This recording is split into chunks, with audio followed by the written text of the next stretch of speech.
Hello students, hello ma'am. ভাল তোমালোকৰ? ভাল ভাল মেম। মই আকৌ আহি গৈছো মোৰ ক্লাছ লৈ।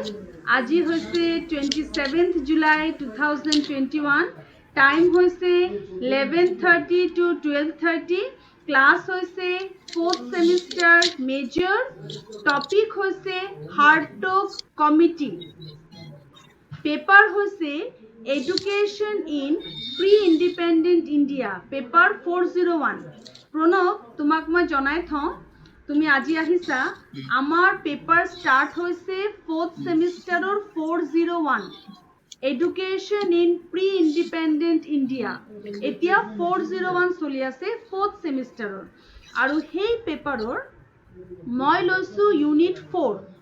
কালি আমি ডিসকাস কৰেছিল Wardha scheme of basic education.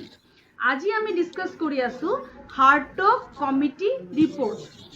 আচ্ছা আকাশ, মেম মেম পেপাৰ 403 হে আছিলে। নহয়, কালি মোৰ ভুল হৈছিলে কথাটো কওঁতে। এইটো একচুয়ালি পেপাৰ 401, পেপাৰ 401। কালি মোৰ কালি আপুনি 403 বুলি কৈছিলে। 403 ঠিক বুলি আছে বাৰু, কৈছিলো, সৰি 401 বুলি কৈছোঁ। 403 ঠিক আছে। নহয়, 401। পেপাৰটোৰ নাম হৈছে education in pre independent India. তার আমি ডিসকাস করেছিলো Wardha scheme of basic education. আজি আছে, আজি আমার টপিক যেটো আছে, আমার টপিকটো আজি হৈছে হাৰ্টক কমিটি, হাৰ্টক কমিটি ৰিপোৰ্ট। ঠিক আছে, আমি এইটো স্টাৰ্ট কৰিবলৈ লৈছো। প্ৰণৱ, ক্লাস কন্টিনিউ কৰা। এতিয়া আমাৰ আৰু এটা পেপাৰ স্টাৰ্ট হৈছে। তোমালোকৰ এবাৰ কেইবাটাও পেপাৰ আছে, ক্লাস কিন্তু সম্পূৰ্ণভাৱে হৈ আছে। তুমি প্লিজ ক্লাস কন্টিনিউ কৰিবা। তো এতিয়া আমি ডিসকাস কৰি লৈছো Hartog committee report. I am using an online article of ma'am Krishnakanto. আছামিজটো কৰিব। Yes, yes. মেম হাৰ্টক কমিউনি মিছন বুলি যে কৈছিল, আপুনি তাৰ মানে আছামিজটো কৈ দিবচোন। আচ্ছা, হাৰ্টক কমিটি ৰিপোৰ্টৰ এছামিজটো হ'ব হাৰ্টক কমিটি আবেদন। কাৰণ হাৰ্টকটো হ'ল এজন মানুহৰ নাম। হাৰ্টক ইয়েছ, হাৰ্টক। মই তোমাক স্পেলিংটো কৈ দিম এতিয়া। So I was using an online article, যেটো আৰ্টিকেল পটককে এতিয়া গুচি গৈছে, মই আকৌ আনি লৈছো। Hartog committee report KKHSOU, Krishnakanta Handique state open ইউনিভাৰ্সিটিৰ মই এটা অনলাইন আৰ্টিকেল এতিয়া ইউজ কৰি আছো for teaching my student. I am using this online article. This is an e-content published in Krishnakanto Hendik State Open University website, and the topic is Introduction to the Hartog Committee Report 1929. Now, হাৰ্টক হ'ল এজন মানুহৰ নাম। আকাশ, প্ৰণৱ, হাৰ্টক কমিটিত হাৰ্টক হৈছে এজন মানুহৰ নাম, আৰু স্পেলিংটো হৈছে HARTOG। মই মেছেজ বক্সত লিখি দিছো, স্পেলিংটো মই মেছেজ বক্সত লিখি দিছো। এতিয়া ইয়াৰ স্পেলিংটো কি? HARTOG. Yes, I am typing.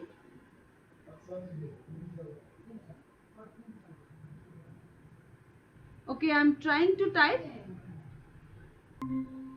Okay, Runashri aha, Amlanjyoti ahila, very good. তো আমি আজি ডিসকাস কৰিবলৈ লৈছো হাৰ্টক কমিটি ৰিপোৰ্ট। মই ইয়াত লিখি দিছো নামটো, হাৰ্টক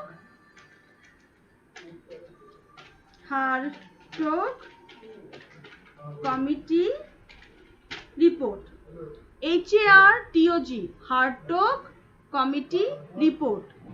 ইয়াৰ হয়েছে 1929। হাৰ্টক কমিটি রিপোর্ট 1929। মেসেজটো পাইছানে আকাশ? পাইছো ma'am. Yes, it is the thing. Student, আজি অম্লান, ৰুণাশ্ৰী, প্ৰণৱ আছে। তো মই ইয়াত কৈ দিওঁ, আমি এতিয়া 401 পেপাৰটো কন্টিনিউ কৰিছো। 401 কমপ্লিট কৰাৰ পাছত আমি আকৌ প্ৰেক্টিকেলৰ ফালে যাম। তোমালোকৰ seminar, group discussion, sessional examination এইকেইটা হৈ গৈছে মই ভাবিছো। আকাশ, Oh, if ma'am. I am not wrong হৈ গৈছে Oh, ma'am. কিন্তু তোমালোকৰ একেটা হৈ যোৱাৰ পাছতো এটা গুৰুত্বপূৰ্ণ অংশ বাকি আছে, দ্যাট ইজ প্ৰেক্টিকেল। তোমালোকে কিন্তু এই ক্লাছবিলাক অকণো মিছ নকৰিবা। তো এতিয়া আমাৰ 401 পেপাৰটো চলি আছে, তাৰে ইউনিট 4ৰ প্ৰথম topic Wardha scheme of basic education মোৰ ডিছকাছ কৰা হৈ গৈছে। আজি মই আৰু এটা কমিটি লৈ আহিছোঁ, ডেট কমিটি ইজ হাৰ্টক কমিটি। আহা আমি এই কমিটি সম্পৰ্কে অলপ জানি লওঁ। From the SLM of Krishnakanto Hendik State Open University. এতিয়া চোৱা ষ্টুডেণ্ট, হাৰ্টক কমিটি কি তাৰ আগতে অকণমান হিষ্ট্ৰী জানি ল'ব লাগিব। আমি লাষ্ট ক্লাছ ডিছকাছ কৰিছিলোঁ যে ইণ্ডিয়ান হিষ্ট্ৰীত বিভিন্ন ধৰণৰ গণমান্য মানুহ আহিছিল আৰু তেওঁলোকে সময়ে সময়ে ৰেকমেণ্ডেশ্যন দিছিল for the reformation of Indian education. তাৰে ভিতৰত আছিল Charles Wood, William Hunter, Lord Curzon, Gopal Krishna Gokhale, then তোমাৰ মহাত্মা গান্ধী, ফিলিপ হাৰ্টক, এতিয়া আমি যিটো পঢ়ি আছোঁ, তেওঁলোকে আহিছিল এডুকেশ্যনৰ ৰিফৰ্মেশ্যনৰ কাৰণে, ভাৰতীয় শিক্ষাৰ উন্নতিকৰণৰ কাৰণে। তেতিয়া আমি চাই লওঁ ফিলিপ হাৰ্টকে এডুকেশ্যনৰ ডেভেলপমেণ্টত কি ৰেকমেণ্ডেশ্যন দিছিল। এতিয়া আমি চাম ফিলিপ হাৰ্টকে এডুকেশ্যনাল ইম্প্ৰুভমেণ্টৰ ক্ষেত্ৰত কি ৰেকমেণ্ডেশ্যন দিছিল।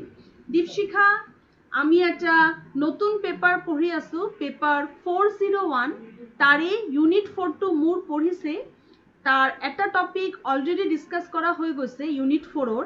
আজি তাৰ ছেকেণ্ড টপিক ইউনিট 4ৰ ডিছকাছ কৰি আছোঁ, পেপাৰ 401। সেই টপিকটো হৈছে ফিলিপ হাৰ্টক কমিটি ৰিপৰ্ট। ঠিক আছে ষ্টুডেণ্ট, উইদাউট ৱেষ্টিং টাইম আমি এই ৰিপৰ্টৰ ফালে যাওঁ। তো এই কমিটি আৰু কমিশ্যন কেইজনৰ উদ্দেশ্য হ'ল ভাৰতীয় শিক্ষা ব্যৱস্থাৰ উন্নতিকৰণ। এইটো আছিল মেইন বেকগ্ৰাউণ্ড তেওঁলোকৰ আহাৰ। তো আমি অকণমান চাই লওঁ এই ফিলিপ হাৰ্টক যে কমিটি আছে, যাৰ মেইন জনকজন আছিল ফিলিপ হাৰ্টক, সভাপতি চেয়াৰমেন আছিল ফিলিপ হাৰ্টক। তেওঁৰ এই পাৰ্টিকুলাৰ কমিটিটো লৈ ভাৰতত অহাৰ উদ্দেশ্য কি আছিল, what was that historical background. It has already been mentioned above the outbreak of First World War that brought some significant changes in the British policy of administration in India. যেতিয়া First World War হৈছিল, সেই পলিচিটো, সেই particular ৱাৰৰ কাৰণে ব্ৰিটিছৰ administrative পলিচিত অকণমান পৰিৱৰ্তন আহি গৈছিল।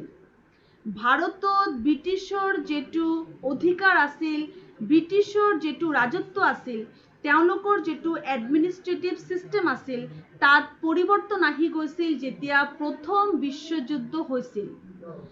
তাৰপিছত কি হৈছিল, এই বিশ্বযুদ্ধৰ পাছত in the year of 1917, Edwin Montagu, the Secretary of State for India, had announced in the British Parliament that the goal of the British policy is the progressive realization of responsible governance in India. Edwin Montagu, যোন এজন secretary আছিল of state for India, Edwin Montagu আছিল এজন secretary, যে secretary British পাৰ্লিয়ামেণ্টত এডুকেশ্যনৰ ৰিফৰ্মেশ্যনৰ কাৰণে আবেদন কৰিছিল। কোনটো ইয়াৰত কৰিছিল, 1917। 1917ত এডউইন মণ্টেগিউ, যোন আছিল secretary of the state for India, তেওঁ ঘোষণা কৰিছিল যে ব্ৰিটিছ পলিচিৰ মুখ্য লক্ষ্য হ'ল এডুকেশ্যনৰ প্ৰগ্ৰেছ। তেওঁ এনাউন্স কৰিছিল, আবেদন কৰিছিল, কৈছিল তেওঁ কথাটো যে ভাৰতীয় শিক্ষা ব্যৱস্থাৰ এটা পৰিৱৰ্তনৰ দৰকাৰ। এইটো তেওঁ কৈছিল 1917ত বাই এডউইন মণ্টেগিউ, তেওঁ এই কথাটো কৈছিল। তাৰপিছত কি হৈছিল, this has created an impression in the mind of the nationalist leader that British government was willing to give the power of self-administration to Indian people. তেতিয়া ইণ্ডিয়ানছে ভাবিছিল যে ব্ৰিটিছ গভৰ্ণমেণ্টে নিজৰ পাৱাৰটো চাগে আমাক দিব, কিন্তু এই কথাটো ভুল প্ৰমাণিত হ'ল। ব্ৰিটিছ গভৰ্ণমেণ্টে এই কথাটো নাই কৰা। ইয়াৰ কাৰণে ইণ্ডিয়ান মানুহ গৰম হৈ গ'ল, ইণ্ডিয়ান পিপল অফেণ্ডেড হৈ গ'ল। এতিয়া এই সিচুৱেশ্যনটো ঠিক কৰিবৰ কাৰণে গভৰ্ণমেণ্ট অফ ইণ্ডিয়া এটা এক্ট পাছ কৰিলে, government of India act. Government of India মানে এই সময়ৰ গভৰ্ণমেণ্ট আছিলে ব্ৰিটিছ গভৰ্ণমেণ্ট। ব্ৰিটিছ গভৰ্ণমেণ্টে এটা এক্ট পাছ কৰিলে ইন দ্য ইয়াৰ অফ 1919, আৰু ইয়াক কোৱা হয় ডায়াৰ্কি। এই এক্টটো আছিলে ডায়াৰ্কিৰ এক্ট। মই ইয়াত কথাটো আকৌ এবাৰ ভালকে বুজাই দিছোঁ। তাৰ মানে কি হৈছিল, ভাৰতীয় শিক্ষাৰ উন্নতিকৰণৰ কাৰণে বিভিন্ন মানুহবোৰ আহি আছিল। তাৰে এজন আছিল মণ্টেগিউ। 1917 কৈছিল যে ভাৰতীয় শিক্ষাৰ উন্নতিৰ কাৰণে ব্ৰিটিছ গভৰ্ণমেণ্টে কাম কৰিব লাগে, সেইটো তেওঁ ঘোষণা কৰিছিল। এই কথাটো ইণ্ডিয়ানছৰ মাজত এটা ফূৰ্তি আনি দিছিল। ইণ্ডিয়ানছে ভাবিছিল যে তেতিয়াহ'লে ব্ৰিটিছ গভৰ্ণমেণ্টে চাগে আমাক পাৱাৰটো দি দিব, কিন্তু এইটো নহ'ল। যেতিয়া ব্ৰিটিছে পাৱাৰ নাই দিয়া, অকল আলোচনা কৰিলে কিন্তু পাৱাৰটো নাই দিয়া, তেতিয়া ভাৰতীয় মানুহবিলাক খং হৈ গ'ল। তেওঁলোক খঙাল হৈ পৰিল, আউটব্ৰেক হৈ গ'ল। সিচুৱেশ্যনটো ঠাণ্ডা কৰিবৰ কাৰণে গভৰ্ণমেণ্ট অফ ইণ্ডিয়া এক্ট 1919 পাছ কৰা হ'ল। তাক ডায়াৰ্কি বুলি কয়। সেই ডায়াৰ্কিটো আমি কি নেক্সট ক্লাছত ডিছকাছ কৰিম। আজি ডায়াৰ্কিৰ লগত জড়িত বাকী কথাবিলাক কৈ আছোঁ। তো ইমানটোলৈকে আমি কি বুজি পালোঁ আকাশ? মই কি ক'লো? মেম হাৰ্টগ নামৰ এজন মানে ব্যক্তি আছিল।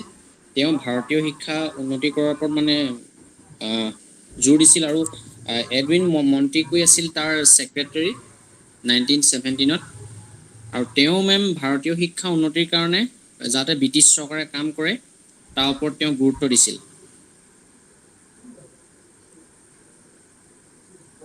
আচ্ছা, মই তোমাক আৰু অকণমান কনচেপ্টটো ক্লিয়াৰ কৰি দিওঁ। ফিলিপ হাৰ্টগ এজন বেলেগ মানুহ আৰু এই মণ্টেগিউ এজন বেলেগ মানুহ। তেওঁলোকে দুই ধৰণে কাম কৰিছিল। ফিলিপ হাৰ্টগৰ কথাটো পাছত আহি আছে। আগত আমি ডিছকাছ কৰি আছোঁ হিষ্ট্ৰী। ফিলিপ হাৰ্টগ অহাৰ আগৰ কথা ডিছকাছ কৰি আছোঁ। এতিয়া মণ্টেগিউ যে মানুহজন আছিল, 1917 চনত মণ্টেগুৱে ঘোষণা কৰিছিল যে ভাৰতীয় শিক্ষাৰ উন্নতি হ'ব লাগে, আৰু তেওঁ ৰিয়েলাইজ কৰিছিল যে ইণ্ডিয়ান গভৰ্ণমেণ্ট এটা হ'ব লাগে। তেওঁ এইটো ৰিয়েলাইজ কৰিছিল যে ইণ্ডিয়ান মানুহে এটা গভৰ্নেন্স পাব লাগে, এটা গভৰ্ণমেণ্ট ফৰ্ম হ'ব লাগে বুলি তেওঁ ৰিয়েলাইজ কৰিছিল। আৰু তেওঁ ভাৰতীয় শিক্ষাৰ উন্নতি হ'ব লাগে বুলি এটা ঘোষণা কৰিছিল 1917 চনত। তেতিয়ালৈকে ফিলিপ হাৰ্টগৰ কথা অহা নাই। ফিলিপ হাৰ্টগৰ কথা আহিছে 1929 চনত, 1929 চনত। তাৰ আগতে যেতিয়া প্ৰথম বিশ্বযুদ্ধ হৈছিল, তাৰ পিছত মণ্টেগিউ ৰিয়েলাইজ কৰিছিল যে ভাৰতীয়ৰ হাতত চৰকাৰৰ দায়িত্বভাৰ দিব পৰা যাব পাৰে, সেইটো বুলি তেওঁ ভাবিছিল। তাতেই ভাৰতীয়বোৰ হেপী হৈ গৈছিল। পাছত যেতিয়া ভাৰতীয়ে এই পাৱাৰটো নাপালে, তেতিয়া তেওঁলোক খঙাল হৈ পৰিছিল আৰু সিচুৱেশ্যনটো আউট অফ কণ্ট্ৰল হৈ গৈছিল। সেই সিচুৱেশ্যনটো কণ্ট্ৰল কৰিবৰ কাৰণে গভৰ্ণমেণ্ট অফ ইণ্ডিয়া এক্ট 1919, যাক ডায়াৰ্কি বুলি কয়, সেইটো পাছ কৰা হৈছিল। এই কথাটো বুজি পোৱা গৈছে এতিয়া আকাশ? পাইছোঁ মেম। ধুনীয়াকৈ তুমি সজাই কোৱা, মই বাকী কুৱেশ্যনছো সুধিম বাকী ষ্টুডেণ্টক। এডউইন মণ্টেগু বুলি এজন ব্যক্তি আছিল। তেওঁ 1917 মেম ভাৰতীয় শিক্ষা উন্নতিৰ কাৰণে যাতে ব্ৰিটিছ চৰকাৰে কাম কৰে তাৰ ওপৰত গুৰুত্ব দিছিল। আৰু সেই কথাষাৰ শুনি মানে ভাৰতীয় লোকসকল বহুত মানে সুখী হৈ গৈছিল। আৰু কিন্তু ব্ৰিটিছ চৰকাৰে সেই শিক্ষা ব্যৱস্থাটো উন্নতিৰ কাৰণে মেম কাম কৰা নাছিল, আৰু ইয়াতে মানে ভাৰতীয় লোকসকল খঙাল হৈ পৰিছিল। ইয়েছ, আচ্ছা ঠিক আছে ন?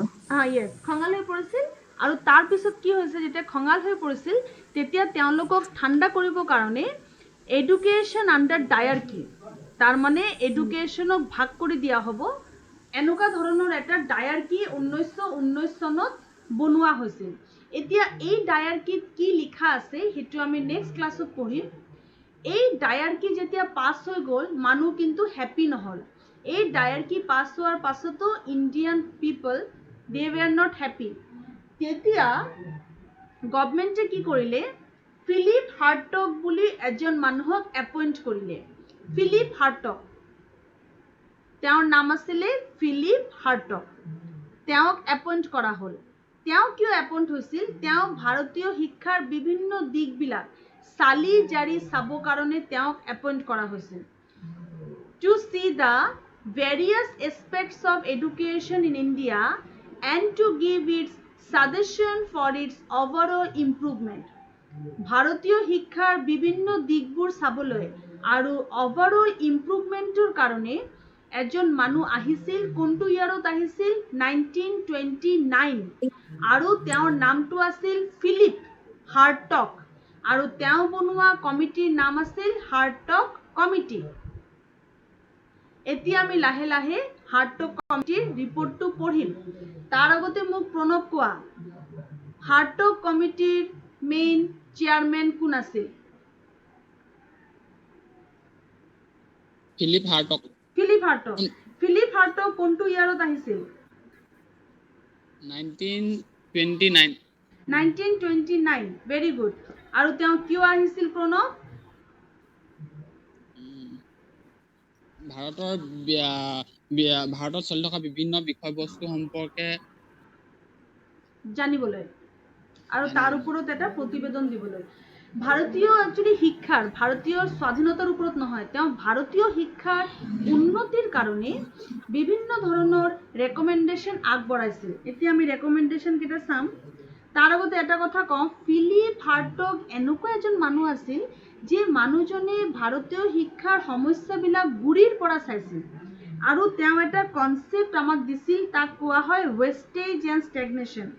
তেওঁ ভাৰতীয় শিক্ষাৰ সমস্যাবোৰ গুৰিৰ পৰা চাই আমাক এটা কনচেপ্ট দিছিল। সেই কনচেপ্টটোৰ নাম হৈছিল ৱেষ্টেজ এণ্ড ষ্টেগনেশ্যন। তেওঁৰ মতে ভাৰতীয় শিক্ষাৰ য়েছ দীপশিখা মেম কি কৈছে আকৌ কৈ দিয়কচোন কি বুলি কি নাম দিছিল? তেওঁ দিছিল য়েছ তেওঁ ভাৰতীয় শিক্ষাৰ উন্নতিকৰণৰ কাৰণে আহিছিলতো আহাৰ পাছত যিটো ভাৰতীয় শিক্ষা ব্যৱস্থা আছে তাক তেওঁ দেখিলে যে তাৰ যে প্ৰাইমাৰি এডুকেশন আছে প্ৰাইমাৰি এডুকেশনটো বৰ ভাল অৱস্থাত নাই। যেতিয়া প্ৰাইমাৰি এডুকেশনটো ভাল অৱস্থাত নাই তেতিয়া তেওঁ প্ৰাইমাৰি এডুকেশনৰ ডিফেক্টছবিলাক উলিয়ালে। তেওঁ কি কৰিলে গুৰিৰ পৰা শিক্ষা ব্যৱস্থাৰ পৰিৱৰ্তনৰ কাৰণে চেষ্টা কৰিলে আৰু গুৰিৰ পৰা পৰিৱৰ্তনৰ চেষ্টা কৰোঁতে তেওঁ বিভিন্ন ধৰণৰ সমস্যা দেখা পালে। সেই সমস্যাৰ ভিতৰত এটা গুৰুত্বপূৰ্ণ সমস্যা তেওঁ ভাৰতীয় শিক্ষাৰ আৱিষ্কাৰ কৰিলে ডেট ইজ ৱেষ্টেজ এণ্ড ষ্টেগনেশ্যন। এই কথাটো মই মেছেজত লিখিছোঁ চোৱা ৱেষ্টেজ এণ্ড ষ্টেগনেশ্যন নামটো মই মেছেজত দিছোঁ। ৱেষ্টেজ মানে হ'ল বাৰে ষ্টেগনেশ্যন মানে হ'ল বাৰে বাৰে ফেইল কৰি এটা ক্লাছত থকা। ৱেষ্টেজ মানে হ'ল স্কুল পাছ নকৰাকৈ স্কুল এৰি গুচি যোৱা। কি বুজি পালো আমি? এটা হ'ল অপচয় এটা অনুন্নয়ন। অপচয় হ'ল ৱেষ্টেজ অনুন্নয়ন হ'ল ষ্টেগনেশ্যন। অপচয় মানে হ'ল অনুন্নয়ন মানে হ'ল বাৰে বাৰে ফেইল কৰি এটা ক্লাছত থাকি যোৱা। অপচয় মানে হ'ল আধাতে স্কুল এৰি গুচি যোৱা। এই দুটা প্ৰব্লেম আৱিষ্কাৰ কৰা মানুহজন ভাৰতত আছিল ফিলিপ হাৰ্টগ 1929ত। কাৰণ তেওঁ কোৱা হৈছিল যে তুমি ভাৰতীয় শিক্ষাৰ বিভিন্ন দিশবিলাক চালি জাৰি চাবা। সেইটো কাৰণে তেওঁ প্ৰাথমিক শিক্ষাৰ পৰা লৈ হায়াৰ এডুকেশ্যনলৈকে সকলো শিক্ষাৰ ত্ৰুটি আৰু তাৰ শুধৰণিৰ উপায় দুটাই আমাক দিছিল। বুজি পাইছা দীপশিখা? মেম পাইছো। কি দুটা প্ৰব্লেম পাইছিলে কোৱাচোন দীপশিখা? কি দুটা প্ৰব্লেম তেওঁ আৱিষ্কাৰ কৰিছিল প্ৰাইমাৰী এডুকেশ্যনত? মেম তেওঁ 1929ত ফ্লিপকাৰ্টক মাতি আনিছিলে ভাৰতীয় শিক্ষা উন্নতিবোৰ চালিজাৰি খাবৰ বাবে। তেওঁ এখন কমিটি গঠন কৰিছিলে। এই কমিটিখনৰ নাম আছিলে হাৰ্টক কমিটি। তেওঁ তাৰ চেয়াৰমেন আছিলে আৰু তেওঁ প্ৰাইমেৰী এডুকেশ্যনৰ অৱস্থা ভাল নেদেখি তেওঁ ঘূৰি পৰা মানে সম্পূৰ্ণৰূপে ভাল কৰিবৰ কাৰণে চেষ্টা কৰিছিলে আৰু তাক কৈছিলে ৱেষ্টেজ এণ্ড ষ্টেগনেশ্যন, ৱেষ্টেজ এণ্ড ষ্টেগনেশ্যন, অপচয় আৰু অনুন্নয়ন। আচ্ছা, ষ্টেগনেশ্যন মানে কি দীপশিকা? ষ্টেগনেশ্যন মানে কি? অনুন্নয়ন মেম বাৰে বাৰে ফেইল কৰা। ৱেষ্টেজ মানে কি? অপচয় মেম আধাতে স্কুল এৰি গুচি যোৱা। Very good. তো চোৱা এতিয়া প্ৰাইমেৰী এডুকেশ্যনৰ ডিফেক্ট তেওঁ কি পাইছিল? তেওঁ পাইছিল যে majority of Indian population reside in village. Hence, primary education is more a rural problem than an urban one. তেওঁ প্ৰথম পাইছিল যে প্ৰাইমেৰী এডুকেশ্যনটো এটা ৰুৰেল প্ৰব্লেম আৰু তাত ল'ৰা ছোৱালীৰ এটেণ্ডেঞ্চ খুবেই কম। প্ৰথম সমস্যাটো হ'ল গ্ৰাম্য সমস্যা, য'ত ল'ৰা ছোৱালী স্কুলত নাযায়। দ্বিতীয়, তেওঁ দেখিছিল যে ভিলেজাৰ্ছ ৱেৰ পুৰ, illiterate, conservative and unwilling to send their children to school. দ্বিতীয়তে তেওঁ দেখিলে যে গ্ৰামৰ মানুহবিলাক খুবেই দৰিদ্ৰ, অশিক্ষিত আৰু তেওঁলোক মানসিকভাৱে অনুন্নত। সেইটো কাৰণে ল'ৰা ছোৱালীক তেওঁলোকে স্কুলত পঠাব নিবিচাৰে। 3 নম্বৰ পইণ্ট তেওঁ চালে যে villagers were scattered, roads and means of communication were very bad. এই স্কুলবিলাকৰ কমিউনিকেশ্যন ছিষ্টেমটো খুব বেয়া। স্কুলবিলাকত যাবলৈ হ'লে নদী পাৰ কৰিব লাগে, কিমান দুৰ্গম জাগাৰ পৰা যাব লাগে, তাৰ ভাল এটা কমিউনিকেশ্যনৰ ব্যৱস্থা নাই। নেক্সট তেওঁ দেখিলে যে ইকনমিকেলি বেকৱাৰ্ড এৰিয়া আছে, জিঅ'গ্ৰাফিকেলি আইচলেটেড হিলি এৰিয়া, ইকনমিকেলি বেকৱাৰ্ড এৰিয়া আছে, য'ত ল'ৰা ছোৱালী প্ৰাথমিক শিক্ষালৈকে গৈ নাপায়, পঢ়া শুনা কৰিব নোৱাৰে। নেক্সট তেওঁ দেখিছিল যে এগ্ৰিকালচাৰেল ৱৰ্ক, খুব বেছি ল'ৰা ছোৱালীক দি খেতি বাৰী কৰোৱা হয়। খেতি বাৰী কৰোৱা হয় কাৰণে ল'ৰা ছোৱালী স্কুলত যাব নোৱাৰে। নেক্সট তেওঁ দেখিছিল অপচয় আৰু অনুন্নয়নৰ প্ৰব্লেম, যে ল'ৰা ছোৱালী এই ধৰণে স্কুল এৰি গুচি যায়। তো এইকেইটা প্ৰাইমেৰী এডুকেশ্যনৰ ডিফেক্ট, যে ডিফেক্টছ কেইটা তেওঁ দেখি পাইছিল। কোৱাচোন প্ৰাইমেৰী এডুকেশ্যনৰ কি কি ডিফেক্ট তেওঁ দেখিছিল অম্লানজ্যোতি? তোমালোকে একদম কেচ কৰিবা, মই এটা পঢ়াম আৰু লগে লগে তোমালোকক সুধিম। কোনে মোক ক'ব পাৰিব? আকাশ, কি কি দেখিল পিএইচডি? মেম গ্ৰাম্য সমস্যা দেখা পাইছিলে প্ৰথমতে তেওঁ। আচ্ছা, আৰু দ্বিতীয়তে মেম গাঁৱৰ মানুহবিলাক দৰিদ্ৰ আৰু অশিক্ষিত আছিল। আৰু তৃতীয়তে হ'ল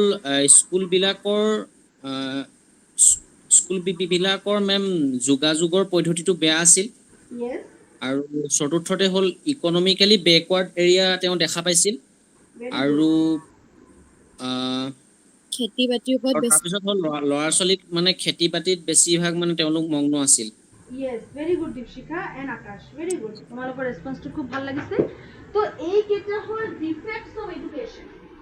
এইকেইটা হৈছে ডিফেক্টছ অফ প্ৰাইমেৰী এডুকেশ্যন, যিটো তেওঁ দেখা পাইছিল। এতিয়া এই ডিফেক্টবিলাক দূৰ কৰাৰ কাৰণে তেওঁ কেইটামান ইম্পৰ্টেণ্ট ছাজেশ্যনো দিছিল। কি ছাজেশ্যন দিছিল? যে তেওঁ প্ৰথম কৈছিল প্ৰাথমিক শিক্ষা বাধ্যতামূলক কৰি দিব লাগে। প্ৰাথমিক শিক্ষা বাধ্যতামূলক কৰি দিব লাগে, বাট দেয়াৰ শুড নট বি ন' হাৰি এবাউট ইট। কিন্তু সোনকালে কৰিব নালাগে।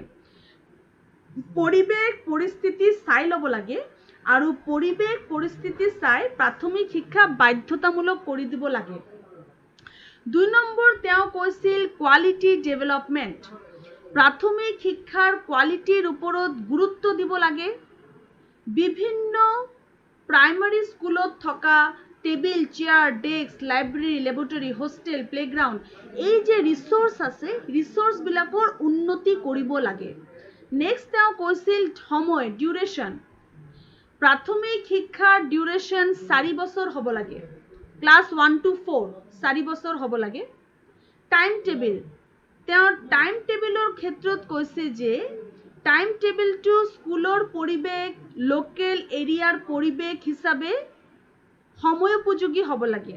স্কুলৰ যেটো পৰিৱেশ বা সেই লোকেল জাগাৰ যেটো পৰিৱেশ তাৰ ওপৰত ভিত্তি কৰি টাইম টেবল বনাব লাগে পাঠ্যক্ৰমৰ কথা তেওঁ কৈছিল যে পাঠ্যক্ৰম লিবাৰেল হ'ব লাগে ভিলেজ লাইফ গ্ৰামৰ যেটো নিড আছে গাঁৱৰ ল'ৰা ছোৱালীৰ যেটো নিড আছে চাকৰি বাকৰিৰ লগত জড়িত যেটো নিড আছে সেই নিডৰ ওপৰত ভিত্তি কৰি পাঠ্যক্ৰমটো প্ল্যানিং হ'ব লাগে পাঠ্যক্ৰমৰ প্ল্যানিং হ'ব লাগে স্ট্যান্ডার্ড অফ টিচার प्राइमारी स्कूलर जेटू टीचारर स्टैंडार्ड आछे टीचारर स्टैंडार्ड सदाय इम्प्रूव हब लागे दरकार हले तेओलोকক विभिन्न धৰণৰ ट्रेनिंग দিব লগা হলে দিব লাগিব नेक्स्ट तेओ কৈছে ৰিডাকশন অফ ওয়েস্টেজ এন্ড স্ট্যাগনেশন অনুন্নয় আৰু অপচয় কমাই আনিব লাগে আৰু লৰা ছোৱালীক স্কুলত যাবলৈ আগ্ৰহী কৰি তুলিব লাগে তেওলোকক স্কুলৰ প্ৰতি এট্ৰাক্ট কৰিব লাগে গভৰ্নমেন্ট ইনস্পেকশন তেওঁ কৈছে সময়ে সময়ে চৰকাৰে ইনস্পেক্ট কৰিব লাগে সুপাৰভাইজ কৰিব লাগে স্কুলবিলাক কেনেকৈ কাম কৰিছে তাৰ প্ৰতি এটা সুপাৰভিজন গভৰ্নমেন্টে থব লাগে ফাইনেন্স টকা পয়সা Hartog committee said that primary education should be a national concern and imperial government should not entirely withdraw from the field of educational finance.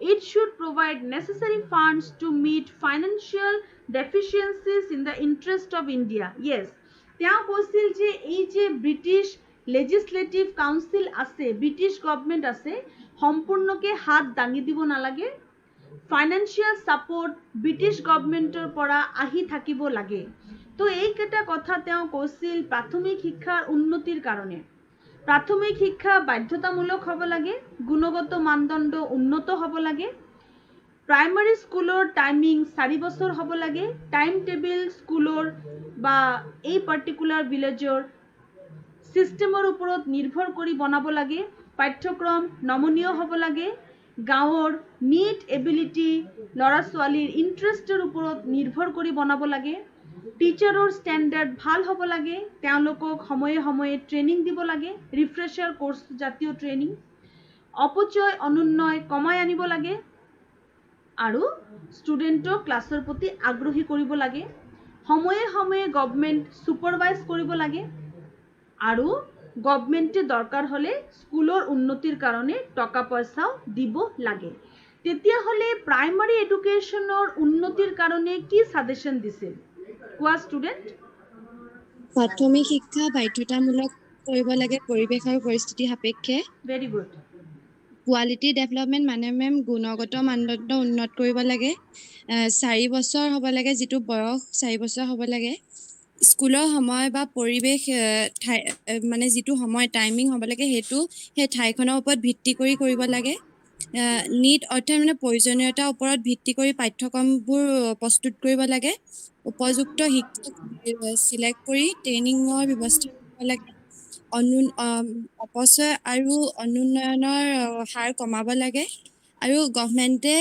সুপাৰভাইজ কৰিবহি লাগে যাতে চাবহি লাগে স্কুলখন বা সেই সিস্টেমটো কেনে ধৰণে আছে আৰু ব্ৰিটিছ গভৰ্নমেন্টে টকা পইচাৰে সহায় কৰি থাকিব লাগে মানে হাত দাঙি নিদি তেওঁলোকে বিভিন্ন ধৰণৰ ফাইনান্সিয়েল সহায় কৰিব লাগে ভেৰি গুড দীপশিখা এতিয়া প্ৰণৱৰ বাৰী এতিয়া মন দি শুনা প্ৰণৱ সবে শুনা ষ্টুডেন্ট এই যে হাৰ্টগ কমিটি আছে নহয় হাৰ্টগ কমিটিৰ এটা বৈশিষ্ট্য আছে তেওঁ কি কৰিছিল তেওঁ প্ৰতিটো স্তৰৰ শিক্ষাক প্ৰথমত ত্ৰুটি উলিয়াইছিল আৰু ত্ৰুটি উলিয়াই সেই ত্ৰুটিৰ লগত সংযোগ ৰাখি তেওঁ সাজেশন দিছিল প্ৰথমতে তেওঁ ডিফেক্টছ উলিয়াইছিল আৰু ডিফেক্টছৰ লগত সংগতি ৰাখি তেওঁ সাজেশন দিছিল তো এতিয়া আমি চাই লওঁ মাধ্যমিক শিক্ষাৰ ওপৰত তেওঁ কি ত্ৰুটি পাইছিল মাধ্যমিক শিক্ষাত তেওঁ দুটা মেজৰ ত্ৰুটি পাইছিল হেতু হল এক্সামিনেশন অৰিয়েন্টেড পৰীক্ষা কেন্দ্ৰিক তেওঁ কৈছে যে ভাৰতীয় শিক্ষাত মাধ্যমিক শিক্ষা পৰীক্ষা কেন্দ্ৰিক পৰীক্ষাত পাছ কৰাটোই ল'ৰা ছোৱালীৰ মেজৰ লক্ষ্য হৈ গৈছে যাতে তেওঁলোকে আগবাঢ়ি যাব পাৰে চাকৰি পাব পাৰে বা ইউনিভাৰ্চিটি এডুকেশ্যনৰ কাৰণে নিজকে তৈয়াৰ কৰিব পাৰে এই পৰীক্ষা কেন্দ্ৰিক ব্যৱস্থাটো এটা ত্ৰুটিপূৰ্ণ ব্যৱস্থা নেক্সট তেওঁ কৈছিল ফেইলিয়াৰ হল মেট্ৰিকত ফেইল কৰা ল'ৰা ছোৱালীৰ সংখ্যা যথেষ্ট বেছি এই বস্তুটো সময় এফৰ্ট আৰু টাইম ৱেষ্ট কৰে, wastage of time money and effort. This was mainly due to secondary স্কুলৰ প্ৰমোশ্যন আৰু প্ৰপাৰ চিলেক্টিভ চিষ্টেম। তাৰমানে কি মাধ্যমিক শিক্ষাৰ ক্ষেত্ৰত তেওঁ পাইছিল যে মাধ্যমিক শিক্ষা পৰীক্ষা কেন্দ্ৰিক, মাধ্যমিক শিক্ষাত পৰীক্ষাৰ ওপৰত গুৰুত্ব দিয়া হয় আৰু ইয়াত আটাইতকৈ ডাঙৰ প্ৰব্লেম হ'ল যে এই এক্সামিনেশ্যন চিষ্টেমটোও ত্ৰুটিপূৰ্ণ, ভালকৈ পৰীক্ষাও লোৱা নহয় আৰু চিলেক্ট কৰাৰ চিষ্টেমটোও ৰং। তো এইটো হ'ল মাধ্যমিক শিক্ষাৰ ডিফেক্ট। তাৰ ওপৰত ভিত্তি কৰি তেওঁ সাজেশন কি কি দিছিল, সাজেশন দিছিল যে দ্য ইন্ট্ৰডাকশন অফ মোৰ ডাইভাৰ্চিফাইড কাৰিকুলাম, পাঠ্যক্ৰম বিভিন্ন বহুমুখী পাঠ্যক্ৰম বহুমুখী হ'ব লাগে, ষ্টুডেণ্টৰ নিড এবিলিটি ইণ্টাৰেষ্টৰ লগত কানেক্টেড হ'ব লাগে, ষ্টুডেণ্টে ভাল লগা ছাবজেক্ট হ'ব লাগে, প্ৰেক্টিকেল যে ছাবজেক্টবিলাক কৰি ষ্টুডেণ্টে ভাল পায় প্ৰেক্টিকেল এক্টিভিটি অৰিয়েণ্টেড কাম হ'ব লাগে, ইণ্ডাষ্ট্ৰী আৰু কমাৰ্চত ল'ৰা ছোৱালীক আগ্ৰহী কৰি তুলিব লাগে, ল'ৰা ছোৱালীক এনকাৰেজ কৰিব লাগে যাতে তেওঁলোক ইণ্ডাষ্ট্ৰিয়েল বা কমাৰ্চিয়েল ফিল্ডত চাকৰি বাকৰিৰ লগত জড়িত ছাবজেক্ট অধ্যয়ন কৰক। নেক্সট তেওঁ কৈছিল টিচাৰৰ চেলাৰী ইনক্ৰিজ হ'লে ভাল, টিচাৰৰ চেলাৰী ইম্প্ৰুভ কৰিব লাগে, টিচাৰৰ থকাৰ কণ্ডিশ্যন ইম্প্ৰুভ কৰিব লাগে যাতে ভাল টিচাৰ আমি পাব পাৰোঁ। Committee also said that there is no security of the service of teacher, তেতিয়া টিচাৰৰ ছাৰ্ভিচৰ ছিকিউৰিটি নাছিল। কমিটি কৈছিল যে ছাৰ্ভিচটো ছিকিউৰ কৰি দিব লাগে, গভৰ্ণমেণ্ট ছাৰ্ভিচৰ নিচিনা ছিকিউৰ, যাতে তেওঁলোকৰ চাকৰি নাযাওক আৰু তেওঁলোকে যাতে ৰেগুলাৰকৈ চেলাৰী পাওক, ৰেগুলাৰকৈ তেওঁলোকৰ ট্ৰেইনিং হওক, তেওঁলোকৰ ৰেগুলাৰ ডেভেলপমেণ্ট হওক। তেতিয়াহ'লে ছেকেণ্ডাৰী এডুকেশ্যনৰ ক্ষেত্ৰত কমিটিয়ে কি কৈছিল ষ্টুডেণ্ট, ছেকেণ্ডাৰীৰ ক্ষেত্ৰত কৈছিল যে পৰীক্ষা কেন্দ্ৰিক হয় প্ৰথম কথা, আৰু দ্বিতীয় কথা হ'ল ইয়াত পৰীক্ষা কেন্দ্ৰিক হোৱাৰ কাৰণে ল'ৰা ছোৱালী বাৰে বাৰে ফেইলো কৰে, কনচেপ্টটো ক্লিয়াৰ নহয়, তাৰ কাৰণে শিক্ষকৰ অৱস্থা ভাল কৰিব লাগে, দৰমহা কণ্ডিশ্যন চেলাৰী সব ভালকৈ পাব লাগে, চাকৰি ছিকিউৰ হ'ব লাগে আৰু ল'ৰা ছোৱালীৰ কাৰণে পাঠ্যক্ৰম নমনীয় হ'ব লাগে যাতে যিমান ভাল লগা ছাবজেক্ট ষ্টুডেণ্টে ভাল পায় সেই ছাবজেক্টেই যাতে তেওঁলোকে পঢ়িব পাৰে। তেতিয়াহ'লে ছেকেণ্ডাৰী এডুকেশ্যনৰ ক্ষেত্ৰত ফিলিপ হাৰ্টকে কি কৈছিল প্ৰণৱ?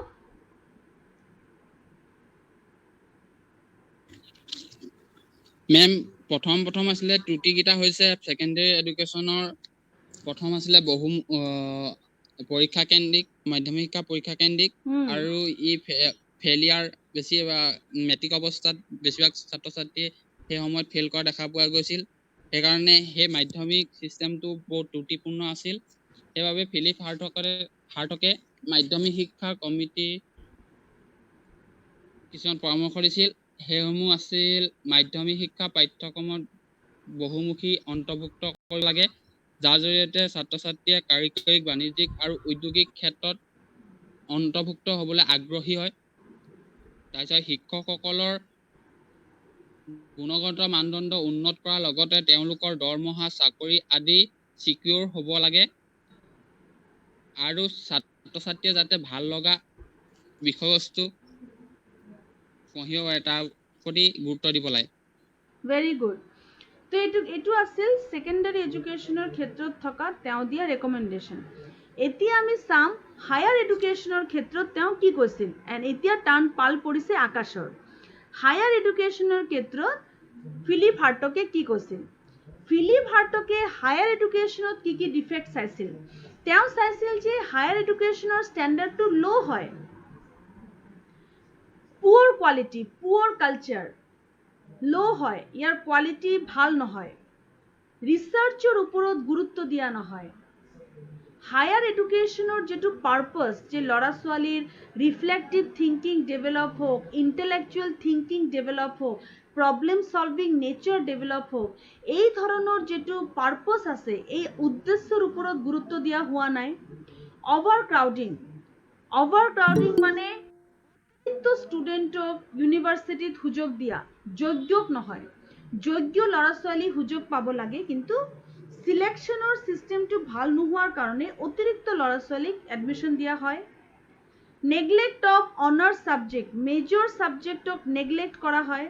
ল'ৰা ছোৱালী মেজৰ লৈ নপঢ়ে, মেজৰ ছাবজেক্টক নেগলেক্ট কৰা হয়। লাইব্ৰেৰীৰ অৱস্থা ভাল নহয়, আনছেটিছফেক্টৰী লাইব্ৰেৰী উইথ লো ইকুইপমেণ্টছ অৰ পুৰ ইকুইপমেণ্টছ। আনহেল্ডি কম্পিটিশ্যন, এটা ইউনিভাৰ্চিটিৰ মাজত এটা আনহেল্ডি কম্পিটিশ্যন দেখিবলৈ পোৱা যায়, যাৰ কাৰণে শিক্ষাৰ যিটো ষ্টেণ্ডাৰ্ড আছে এইটো পুৱৰ হোৱা দেখা যায়।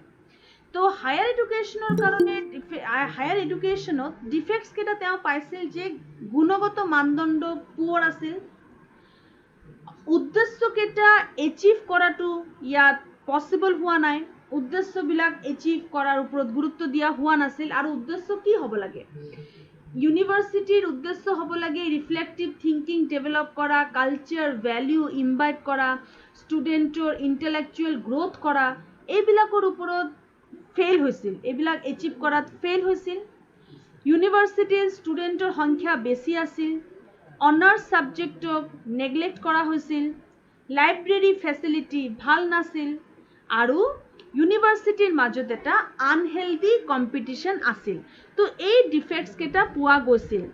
এতিয়া তাৰ লগত জড়িত ৰেকমেণ্ডেশ্যন কেইটামান দিয়া হৈছে, তাৰ আগতে ডিফেক্টছ কেইটা কি আছে আকাশ কোৱা?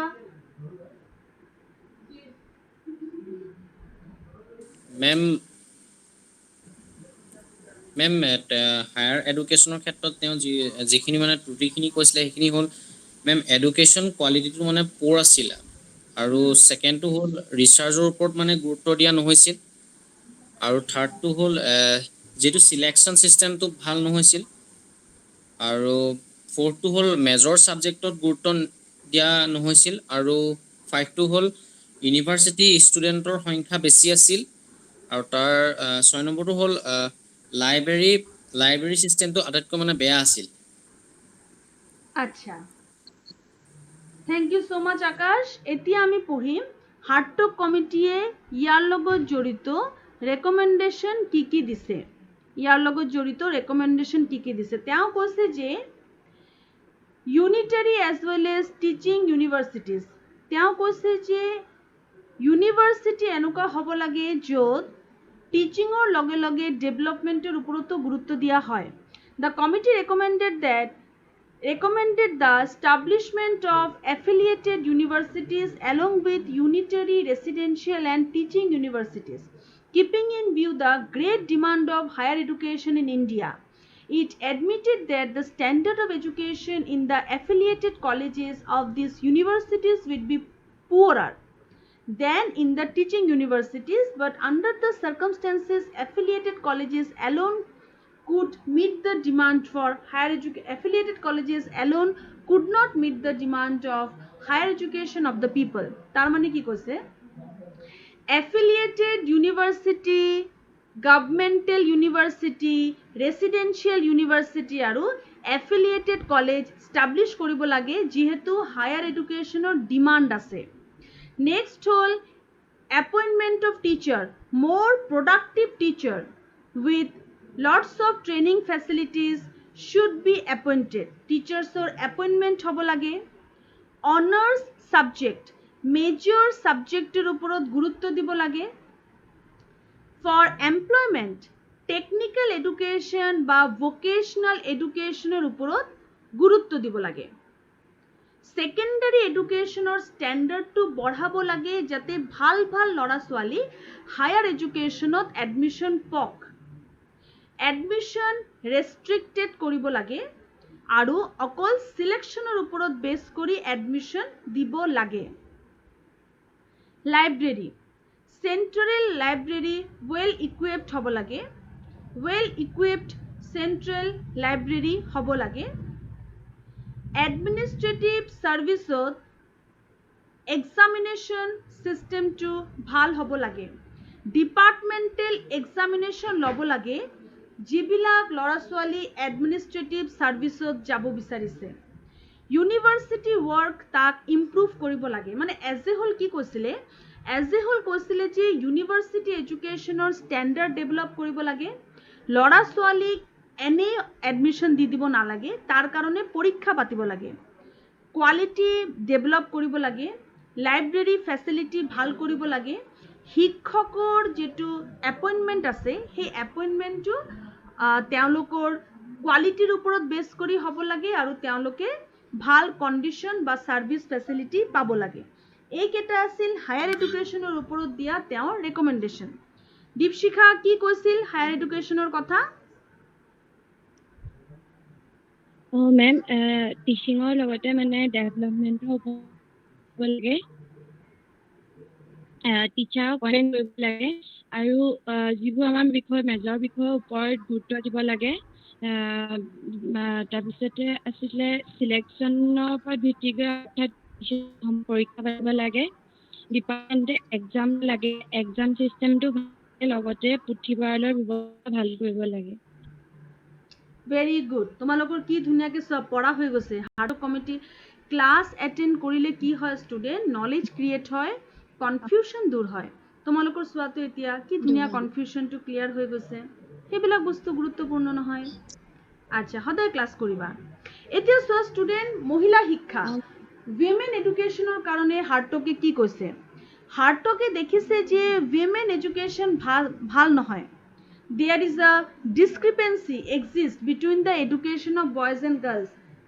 স্ত্ৰী শিক্ষা আৰু মানে মহিলা শিক্ষা, গাৰ্লছ এডুকেশ্যন আৰু বয়জ এডুকেশ্যন, পুৰুষৰ শিক্ষা বা ল'ৰাৰ শিক্ষা, তাৰ মাজতে এটা গেপ আছে, এটা ডিফাৰেঞ্চ আছে। সেই ডিফাৰেঞ্চটো যাতে নাথাকক সেইটো কাৰণে এই কমিটি কি ৰেকমেণ্ডেশ্যন দিছিল চোৱা। এই কমিটি কৈছিলে যে ল'ৰা আৰু ছোৱালীৰ মাজত ইকুৱেল ইম্পৰ্টেঞ্চ দিব লাগে, প্ৰাইমাৰী স্কুল ষ্টাব্লিছ হ'ব লাগে, ছোৱালীৰ পাঠ্যক্ৰমত হোম চায়েন্স, হাইজিন, মিউজিক এই ধৰণৰ ছাবজেক্ট এড কৰিব লাগে, উইমেনক ট্ৰেইনিং দিব লাগে আৰু লেডি টিচাৰৰ এপইণ্টমেণ্ট বেছিকৈ দিব লাগে। স্কুলত এনেকুৱা স্কুল য'ত ল'ৰা ছোৱালীৰ শিক্ষাত সমান গুৰুত্ব দিয়া নাই সেই স্কুলবিলাকৰ ওপৰত একশ্যনছ ল'ব পৰা যাব আৰু ইনস্পেক্টিং ষ্টাফ থাকিব লাগে। লাহে লাহে ছোৱালীৰ প্ৰাথমিক শিক্ষা বাধ্যতামূলক কৰিব লাগে। ভাৰতত মহিলা শিক্ষাৰ ওপৰত গুৰুত্ব দিব লাগে। তো এই কথাকেইটা আছিল মহিলা শিক্ষাৰ লগত জড়িত ফিলিপ হাৰ্টকৰ কথা। আকাশ কি কি কৈছিল মহিলা শিক্ষকৰ কাৰণে? মেম, স্ত্ৰী শিক্ষা আৰু পুৰুষৰ শিক্ষাৰ মাজত মানে সমানে গুৰুত্ব দিব লাগে আৰু মহিলা শিক্ষকৰ এপইণ্টমেণ্ট কৰিব লাগে আৰু প্ৰাথমিক শিক্ষা বাধ্যতামূলক কৰিব লাগে আৰু মহিলা শিক্ষাৰ ওপৰত মানে তেওঁ বেছিকৈ গুৰুত্ব দিবৰ কাৰণে কৈছিল। ভেৰি গুড, ভেৰি গুড, তোমাৰ কনচেপ্টটো খুব ধুনীয়াকৈ ক্লিয়াৰ হৈ গৈছে। এতিয়া আমি চাই লওঁ and evaluation of the recommendation. এতিয়া ফিলিপ হাৰ্টকে যে ৰেকমেণ্ডেশ্যন কেইটা দিছে এই ৰেকমেণ্ডেশ্যন কেইটা কিমানটা কাৰ্যকৰী হৈছে? ফিলিপ হাৰ্টকে এনেকুৱা এজন মানুহ আছিল যে মানুহজনে এডুকেশ্যনৰ ডিফেক্ট চাইছে, প্ৰথমতে ত্ৰুটিকেইটা চাইছে আৰু সেই ত্ৰুটিকেইটাৰ লগত সংগতি ৰাখি তেওঁ ৰেকমেণ্ডেশ্যন দিছে একেবাৰে প্ৰেক্টিকেল লেভেলত গৈ। দিছ ৱাজ আ ভেৰি নাইচ কমিশ্যন। এতিয়া আমি এই কমিশ্যনেৰে এটা ইভালুৱেশ্যন কৰিম, চাই ল'ম যে এই কমিশ্যনৰ ভাল দিক কি আছিলে আৰু ভুল ক'ত হৈছিলে। এতিয়া চোৱা, এই কমিশ্যনৰ ভাল দিক হ'ল যে এই কমিশ্যনে প্ৰাইমাৰী এডুকেশ্যনৰ পৰা আৰম্ভ কৰি আটাইকেইটা স্তৰৰ শিক্ষা ব্যৱস্থাৰ ত্ৰুটিবোৰ চালি জাৰি চাইছিল, যে ত্ৰুটিবোৰৰ কথা ইয়াৰ আগতে কোনো কমিশ্যনে নাই কোৱা। তেওঁ ত্ৰুটিবোৰ বহুত ধুনীয়াকৈ চালি জাৰি চাইছিল প্ৰাইমাৰী এডুকেশ্যনৰ ক্ষেত্ৰত। ছেকেণ্ডাৰী এডুকেশ্যনৰ ক্ষেত্ৰত তেওঁ ছাৰ্ভিচ কণ্ডিশ্যন টিচাৰৰ যথেষ্ট ভাল কৰিবলৈ কৈছিল, এণ্ট্ৰেন্স এক্সামিনেশ্যনৰ কথা কৈছিল, চিলেকশ্যন অফ ষ্টুডেণ্টৰ কথা কৈছিল, টিচাৰৰ এপইণ্টমেণ্ট হ'ব লাগে, ট্ৰেইনিং হ'ব লাগে, এইকেইটা আছিল তেওঁৰ ভাল কথা। এতিয়া ইয়াত যদি আমি ক্ৰিটিচাইজ কৰোঁ তেতিয়াহ'লে ইয়াত কেইটামান কথা ক্লিয়াৰকৈ কোৱা হোৱা নাই। যেনেকৈ ধৰা মহিলা শিক্ষাৰ ক্ষেত্ৰত মহিলা শিক্ষাৰ ক্ষেত্ৰত তেওঁ কৈছে যে উইমেন এডুকেশ্যনক গুৰুত্ব দিব লাগে, কেনেকৈ ধৰণে গুৰুত্ব দিব লাগে, তাৰ ষ্ট্ৰেটেজি কি হ'ব, এই কথা তেওঁ খুলি কোৱা নাই। ইনস্পেক্টিং ষ্টাফ হ'ব লাগে, কিন্তু সেই ইনস্পেক্টিং ষ্টাফৰ কাম কি হ'ব সেইটো তেওঁ কোৱা নাই। গাৰ্লছৰ কাৰণে তেওঁ হোম সায়েন্স, হাইজিন, মিউজিক এই ছাবজেক্টছবিলাক দিছে, কিন্তু গাৰ্লছক সকলো ছাবজেক্টৰ ওপৰতে গুৰুত্ব দিব লাগিব, অকল এইকেইটা ছাবজেক্টে পঢ়িব নেকি? তো এইকেইটা কেইটামান প্ৰব্লেম নথকাও নহয়। তো আমি যদি ইভালুৱেট কৰোঁ, আমি কি কি পালোঁ পইণ্টছ, গুড পইণ্ট আৰু কিছুমান নিগেটিভ পইণ্ট। প্ৰণৱ?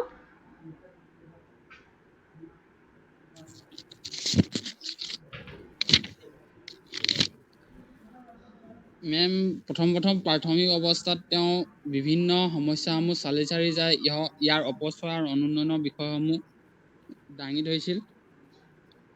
লগতে তেওঁ ছেকেণ্ডেৰী এডুকেশ্যনত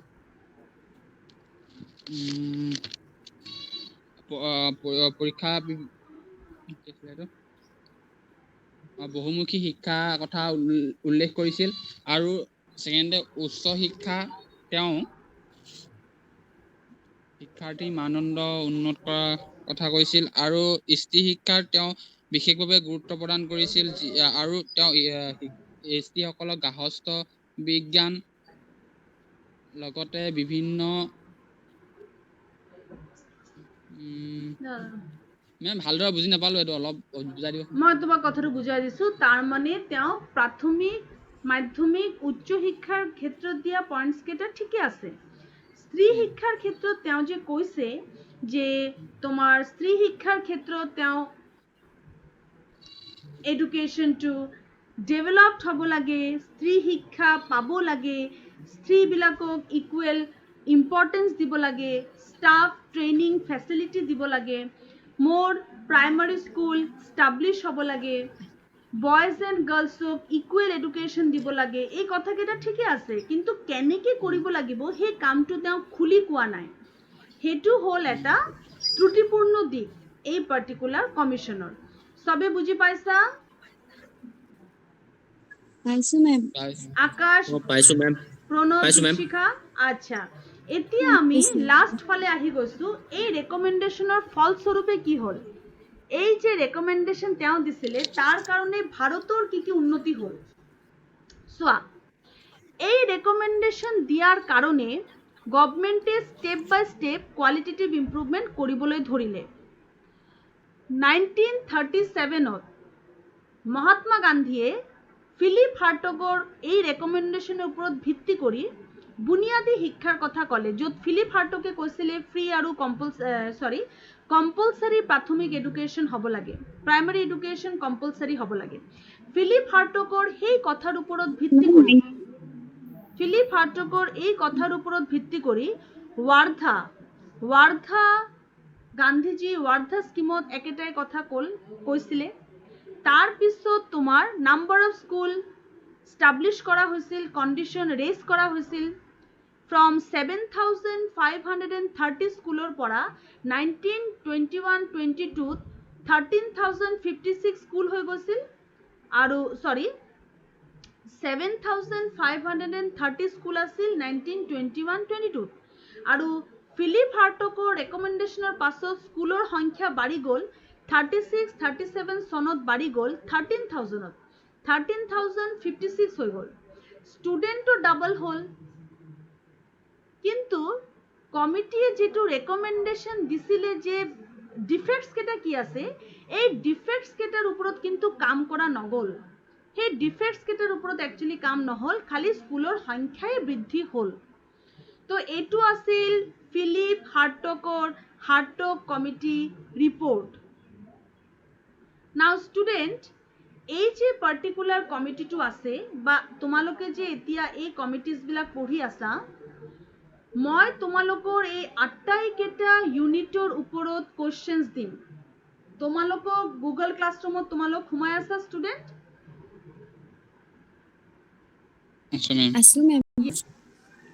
তোমালোকক পৰীক্ষাত প্ৰিপেয়াৰ কৰিবৰ কাৰণে মোক যে ইউনিট দিয়া হৈছিলে, ছুপাৰভিজন দিয়া হৈছিলে, সেইটো মই পঢ়ালোঁ। এই ইউনিটটো মোৰ চলি আছে 401।